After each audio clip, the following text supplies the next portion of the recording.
I'm Sandeep Virmani. I am the Vice Chairman of Hunnar Shala Foundation, and I'm the President of another organization called Sahajivan.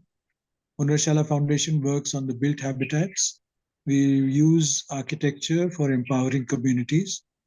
And in Sahajivan, we work on the interface between people's livelihoods and their ecologies. I am Nipun Prabhakar. I am an independent designer and also photojournalist. I run this collective called Dhammada Collective based in Bhopal.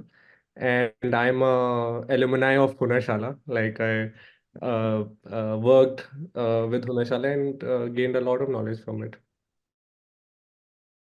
Tell us about the beginnings of Hunnar Shala. How has its vision evolved over time? Hunnar Shala actually came up by accident. We had a very big earthquake in Kutch, the region that I live in 2001. And my city was completely devastated. And when we started doing the organizing the people for the reconstruction, an umbrella organization was created where all the civil society organizations came together to start working on the rehabilitation. And as part of that, we created a node to work on the built habitat. So at that time, we helped the government design the policies of how or the entire reconstruction would happen. And it was premised in the notion that people already know how to build, and therefore an owner-driven reconstruction policy was designed, which was then adopted by both the government and the bilateral agencies, including the UN and the World Bank, who are providing the assistance for this program. We built about 7,000 houses at that time, and we helped the government in the entire implementation of the entire program. After that, we were invited to many disasters after that for the next 10 years, including in Bihar, in Jammu and Kashmir. Then the big tsunami took place, and we went to Indonesia to help them build about 3,500 houses. We went to Iran after the earthquake in Bam. So having worked so much with indigenous communities, we learned a great deal about sustainable building practices. And so we did a lot of research on these building practices and collectivized the artisans to be able to provide these services, not just to their own villages and their own programs that the governments were designing for them, but we also started collectivizing them so that they could provide these services to the cities. Because in the cities, we felt that we had developed such an unsustainable way of building that a lot of our traditions were actually going to come in handy in helping us transition in these times of climate change from the construction in plastic, in steel, in aluminium, in concrete, to more sustainable ways of building, which would both recycle materials but also use mud, wood, bamboo, and such like materials, which have a far lower carbon footprint. So after that, we also set up a small school for building artisans. In India, we have a lot of schools for engineers and architects, but no school for artisans who actually do all our building for us. So we initiated a school here called the Karigar Shala. And now it's been 10, 12 years since we have been running that school. As soon as I graduated, I was sent to Nepal, and that time Hunnar Shala was rebuilding after the earthquake of Nepal, which happened in 2015, and we were working in Tibetan rehabilitating Tibetan Buddhist monastery. There was one project where we were working with another organization in Kathmandu to rehabilitate the villages around the city. So those those kind of projects really transformed the way that I was thinking about architecture, and I think it has still retained, and it has created generations of people who have this kind of thinking now. The Hunnar Shala Foundation in Bhuj is stationed within a structure that employs the construction techniques that the organization encourages. How does working in a space such as this enhance the overall process and experience of making at Hunnar Shala? So our office is actually an example of all that we have learned over the years. So we call it a khichdi architecture. Khichdi in India is a dish where many ingredients are put together and then mixed and eaten together. So the vocabulary has emerged as a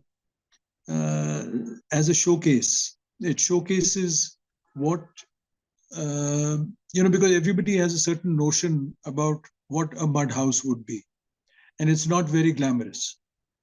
But our office is an example of how all these materials can actually be used in a very futuristic, modern way. And this allows for a lot of people who come to fire their imagination of what the future of architecture could look like.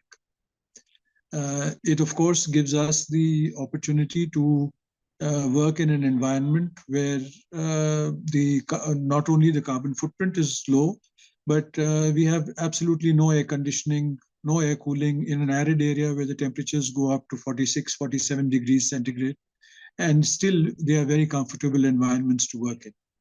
Because we have many schools of architecture and engineering who come and do various courses with us, it has allowed even students to understand how these materials can actually be used in detail. All I can say is that when we were working in the campus, it was, the campus is like a material palette. You don't have to, look online or go on Pinterest of those things. You just get out of the studio, or even in the design studio, you see all the elements, used so beautifully together. And that was a big learning. Tell us about Abhat and Aina. How are they different from Hunnar Shala in terms of spatial scope and skills explored? I've always believed that the model should be not one large organization, but an organization of networks. And so the idea that Aina and Abhat, because what happens in a many-to-many situation is that it encourages a huge amount of creativity as well as leadership. Whereas in one large organization, it tends to get bureaucratic and bound by rules. So we have set up many organizations in this spirit of many to many. And so even when Hunnar Shala itself became a fairly large organization, we decided that all the people who were providing leadership in various different fields should now be encouraged to set up their own organizations. So Aina was set up with the objective of providing building skills and doing research on building technologies. And Abhat was set up with the objective of providing design skills and creativity in how to work with communities. Besides this, we have also helped set up two other organizations called Sankalan and Karigar Shala. Karigar Shala, as I said, is now become a separate school, and it is becoming larger to be able to incorporate more complicated courses for both artisans and architects. Tell us about the curatorial process of the exhibition Back to the Future. So after I was invited by Hunnar Shala to work on this, one thing that I really felt was that Hunnar Shala, because everything is done with a lot of people in a very collaborative way, also with lots of hands work on each and every building, every structure that is made. So the exhibition should also be like that. It has to be, it has like a lot of people should work on it. It has to celebrate the artisanship as well. So our idea was to divide the exhibitions in three phases. First phase was the origin, about how it, how the idea came into being. The second phase was the process, because that's something I felt was really important to, showcase to the world. The community process that Hunnar Shala delves into. And third was the mainstreaming of it. Because, the idea of all Hunnar Shala is also not to be, something for the elites, for the rich people who, have a very specific or costly kind of design and materials, but also something which is affordable for everybody. So how do you mainstream the traditional artisanship that you find? So this is how the overall, the circulation and the main curation came into being. We worked with different artisans and to showcase the different projects done by Hunnar Shala over the years. So, like for example, there was one panel that we worked with an organization called Kasab. So Kasab works with the traditional communities of Kutch, women from the traditional communities of Kutch who do embroidery. But each community they have their own embroidery, different motifs, different patterns. So we wanted to show the story of the origin. So we went to Kasab and we started discussing about how do we make a panel where we show how after the earthquake, how communities rehabilitated themselves, how they rebuilt their houses with, in coordination with Hunnar Shala. Another idea was to show the one of the resorts, community-run resorts called Shame Sarad, which also came after the earthquake. It the you know it came out after the revival of the circular houses called Bhunga. So so we wanted to show the resort and also show how Hunnar Shala has used different crafts in it. So we sat with a shoemaker, leather artisan in Hotko village, and we worked with him to create like a almost a meter long model of that of Shame Sarad, uh, completely out of leather. So it had, various weaving techniques in leather. It has various stitches. Uh, and then there were 5, 6 panels showcasing different crafts used in that particular resort. For example, the fabric, the quilting godri, it's called, that was in one panel. There was another panel was something which had a metal bell in it. So we had a lot of crafts like that. Uh, then we created an animation. We created some photo collages of Muzaffarnagar after the, showing the process of rehabilitation. Another big which installation which is quite famous now is the dome, the metal dome, the dome in the metal table. So we asked the artisan Azad from Rohtak, and we went with him and built a dome on site in Sharjah and recorded the process and just to show that this is how the traditional roofing can also be mainstreamed. So there were a lot of crafts involved in that. How does the showcase in Sharjah visually translate the ideas communicated in Our Impermanence is Permanent, which is the title of Sandeep's essay in Field Notes on Scarcity? Because the whole exhibition is almost, it has activism in it. It has tried to show that a lot of things that have been done by the West have actually created most of our problems. So it was also important to show our work in an aesthetic which is completely indigenous of the South. Whether it is Africa, whether it is India, whether it is South Asia, they have their own aesthetic idioms.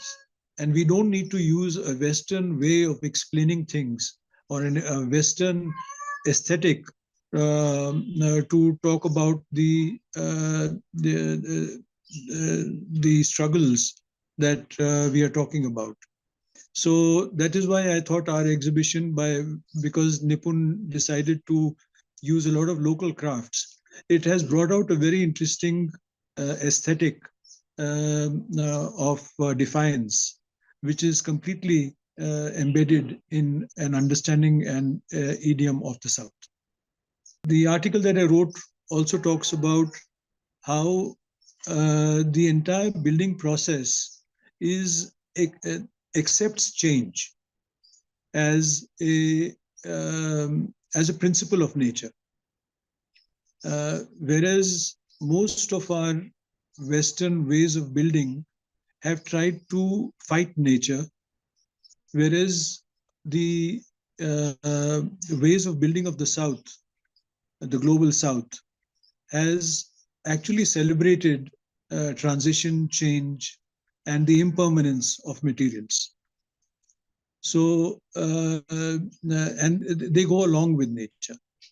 So I have given some extreme examples in my article where I talk about the Bihor community, where they actually, when somebody is born, they add a new room, and when somebody dies, they actually break a room. So over a period of time, the entire house actually transforms into something completely new, because you keep breaking and adding rooms to your house. Similarly, the pastoral communities, who are all constantly on the move, have an entire way of building where the entire village is actually on the move. Similarly, the entire idea of impermanence, the idea of change, the idea of accepting change is a very strong is a concept that is rooted strongly in in ecology and nature. And it also finally accepts that we ourselves are, so to speak, nashwar. Nashwar means we are impermanent ourselves. Death is actually death is something that is already in us when we are born. And so accepting these concepts makes you a far more humane person, a far more accepting person, and therefore the idea of the exhibition was very appealing to us, and that is why we participated in it. Would you say your practice attempts to subvert canonical architectural practice and education? If so, how? I think over the last 2.5 decades, the kind of architectural idiom that we have been able to now develop is intrinsically Indian. So far, all our architecture was being, and its aesthetic was being borrowed from the West.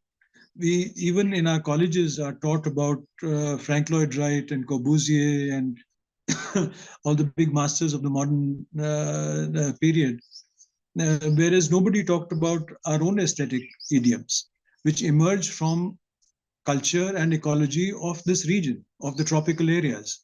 So we were actually taking temperate ideologies, temperate ways of building, and putting it into a tropical climate and in cultures which completely don't identify with this. So I feel that slowly now we are being able to develop a postmodern aesthetic which is rooted in our own cultures and our own ecology. How did you anticipate the audience would engage with your exhibition Back to the Future in Sharjah? What are some interesting and memorable responses that you received? A lot of people really like the dome, and we really wanted, to actually make the dome while the exhibition was happening and not before it. But even then, I think some of the most reactions we got were from the dome and from the leather model. Also because they were, I think, more tangible, more visual. There was one more thing I wanted to add, which was the folk song that we created. So Sandeep Bhai and Shabnam Virmani, who's a really celebrated folk singer, they worked together on a song which talked about the state of architecture now.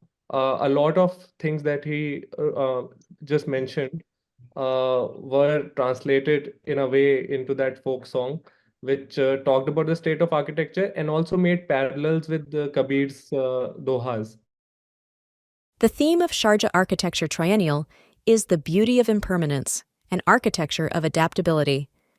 Tosin Oshinowo's curatorial statement clearly references the issues of the Global South. How can initiatives such as these help in establishing a new understanding and vocabulary that sits in tandem with colonial and post-colonial realities?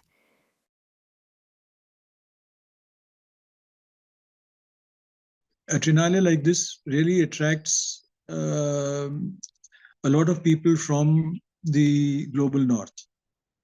And these, while the new generation is beginning to question the directions that the Industrial Revolution had taken and the damage that it has done, they are still completely clueless about what the new directions should be. And new directions don't come by only curbing what you're doing. New directions come when you adopt something new.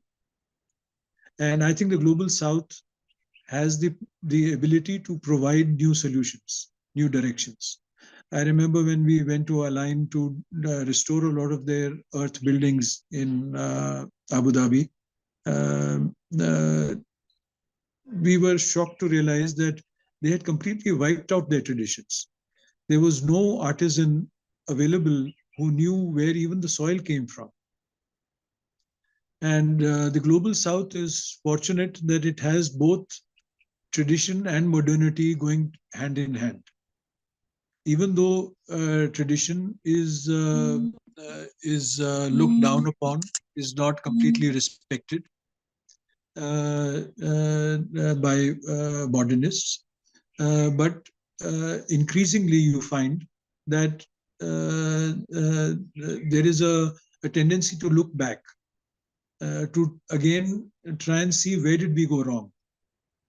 And I think the Triennale does that beautifully. It gives everybody the opportunity to see and understand how the Global South can show new directions into the future of humanity. What is the role of a university-trained architect in helping employ age-old vernacular practices? Unfortunately, our colleges are a part of the market economy. Education has become part of our market economies.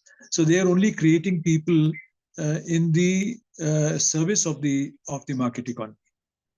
So that is why our curriculums are also, in spite of the fact that we are realizing that the market economy is doing so much of damage. A few colleges, out of the 400 odd colleges in India, for example, there are barely about a handful of colleges who are trying to create curriculum which encourages students to find new directions, because finally the market is asking for architects who will deliver on the capitalist dream. So it's unfortunate, but there are many teachers, not the institutions themselves, but many teachers who are playing this role of revolution within their colleges of architecture. Despite 5 rigorous years of education, graduate architects struggle to practice the profession. What would you suggest are some essential revisions that need to be made in the curriculum and pedagogical methods, especially in post-colonial landscapes? Very important thing is, for example, our Karigar Shala, the entire building is made by the artisans themselves, by the students themselves. An architect, in spite of having studied for 5 years, doesn't know how to make a building. I think that is the first problem with our education. By the time we finish 5 years, if we have actually made a building, it gives us a lot of confidence in the market, and gives us a lot of confidence in knowing how to deal with the engineers, with the contractors, with the artisans. And that's one big thing that is not being done. The second is that we are still teaching concrete as the way of building. None of the vernacular technologies are still part of curriculum. The third is that we do not know how to build cross-culturally. Because when you are building cross-culturally, the aesthetics changes. What you think is beautiful, another culture may not think that is beautiful. And the market economies tend to even, make color fashionable. So they will announce certain color themes for the next decade or for the next 5 years, because that's how the entire industry then makes money out of it. And the entire understanding of what is beautiful is then determined by the markets. So it's very important for architecture to not glorify the architect as an artist alone, but as a facilitator of buildings and a facilitator of good aesthetics for different cultural scenarios. I think these are the things that are lacking in our education at the moment. And the faster we are able to change our curriculum in this direction, we will have solutions for climate change. With what I have noticed and what I have experienced is architecture colleges are basically producing two types of students in different directions. One who are like highly egoistic, about me being the designer and, dictating everything. Because we are taught about architects who screw their furniture, even their furniture to the ground, so client can't even move that. Or like architects with almost no moral standing who say, oh, I just want to earn money, I'll do whatever the client says, and just live in the cities. So perhaps, some morality in that way, and some being grounded actually will really make a difference. How can vernacular architecture be demystified? We as architects are also taught to observe and not to talk. So even if we will go for a rural exposure, we are expected to make sketches and make drawings and then come back. But the moment you start engaging with cultures, you start talking to them, you start discovering new ways of looking at the same building. So, when we are looking at a building from a purely aesthetic perspective, from the point of view of its craftsmanship or its light and its material texture, when you actually talk to cultures, they will tell you how they have actually imbibed the entire aesthetic in a social principle, for example, or an ecological principle. And so you go and do a course in, you spend a semester only looking at rural buildings from, again, an urban perspective, and not really understanding how a particular building actually emerges and the reasons and philosophy behind them when rural communities build it. So, and when you actually start engaging with not just the ideological aspects, but even the material culture, when you actually start making with mud, you realize that it is not so difficult. Otherwise it seems like a material which you don't understand, or making with, say, bamboo. But the moment you start working with the material, you realize that it is actually much more simpler to work with than a lot of the modern materials that are being provided by the markets. It's also the aesthetic changes. The need for precision is lost in the mind. You begin to realize that no, if bamboo can or mud, when they come together, they can create very very different kinds of ways of building. To have a smooth surface which is absolutely straight is a very modernist concept, but you will never find that in any rural architecture. It accepts the form that the material takes, and you don't try and fight that. So I feel engaging with it both socially and materially will make a big difference. What are your views on the scope and possibility of utilizing sustainable, vernacular, ecological methods of construction in metropolises? My first response is that our markets have created so much of waste. It should be possible to build our cities completely in waste. We don't need to use any of our ecological resources. uh, uh, right now, our cities are like parasites on the entire hinterland all around it. And we create so much of waste that if we can actually create an architecture which is completely based on waste, I think that'll be great. I think planning needs to change, not the architecture, because everybody knows how to make their own building or get it made, even if they don't know how to build it. So, for example, our slums or our old cities were a vernacular or are a vernacular expression of how people want to live. What needs to be done now is to have good planning principles in place, which allows for people to express themselves. Right now, architects are expressing themselves, not the clients. And so I feel the character of, say, Old Delhi was different from Dharavi. But today, Bombay and Delhi look exactly the same. So, it is the universalizing of the market economy. And India would, the Hafiz contractors would rather have New York and Bombay and Singapore over here than creating an architecture which is specific to Bombay. What are some policy changes that both of you would like to see in terms of master plans as well as technical specifications and bylaws in India at large, but majorly in metropolises? I think decentralization is very important. Right now, our cities are, in desperation, actually becoming more centralized.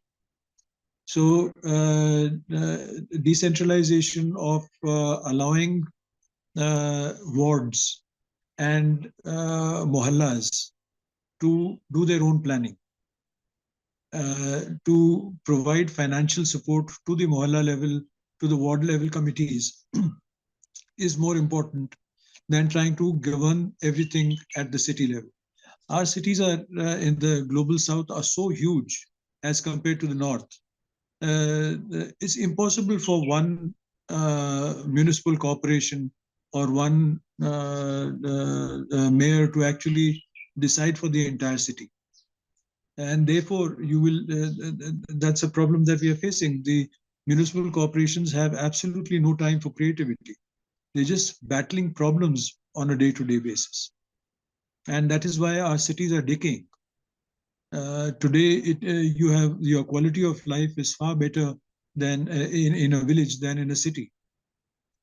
We have ruined our water, we have ruined our air, we have ruined our spaces, and we are removing anything that is natural. So more than policies, it is the way we are governing our cities needs to change. I feel at a more material level, a lot of research also has to be, promoted on the use of vernacular or natural materials. Right now, what's happening is that most of the research, like if you look at the quantity of papers and, that kind of research, most of it is on, RCC, on cement, and this is why it's also mainstreaming so much. In the villages also now, unfortunately, it's easier to, buy cement than to look for mud, because it's a mainstream material now. Also because of the policies like, like the Pradhan Mantri Awas Yojana, where you have to build with bricks and cement. So, that those kind of policies are also bringing in these materials in the whole supply chain. And there's no supply chain of vernacular materials, unfortunately. So a proper research has to be, done. Basically, a combination of these, different researches have to be done. And after that, I feel the the city bylaws should also inculcate materials like rammed earth, like compressed earth blocks. Because right now, if I'm thinking of using that in Delhi, it will be very difficult for me to, even get that plan passed from the authorities. So that is something which the city should have, and the authorities will only do that uh, if they have the research papers or a backing. What advice would you like to share with architecture students and recent graduates in the country? Just break out of the market economy. Start doing something that your heart wants to do. Also what happens is that a lot of idealism is developed in our schools.